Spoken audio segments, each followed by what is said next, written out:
Hey friends, when we talk about the third generation Kia Rio, this is when Kia said, okay, we don't want the Rio to look like a basic rental car anymore.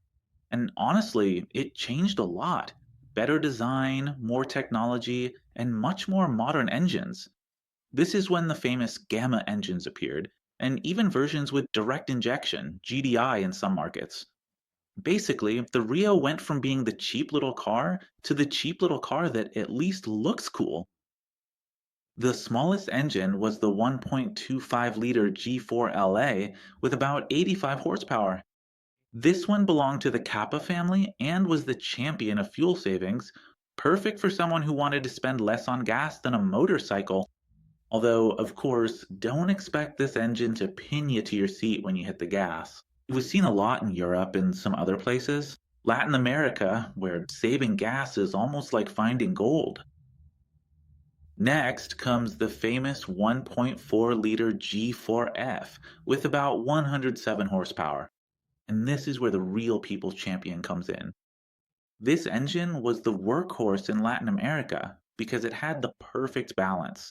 Not too slow, not too thirsty, not too complicated either.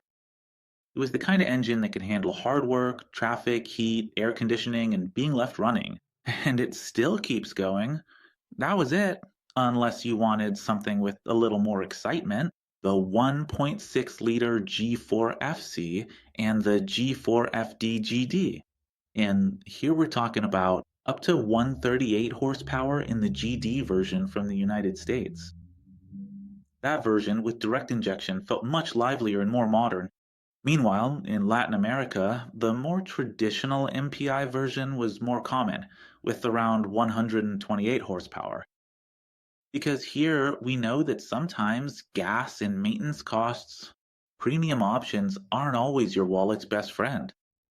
And of course, in Europe, you couldn't miss those weird but super efficient diesel engines.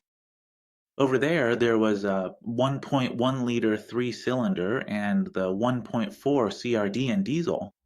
These engines were experts at racking up miles and miles while using very little fuel. Literally, some of them seemed to tell the gas station, you don't get to charge me today, although the diesel sound will never exactly be music to anyone's ears.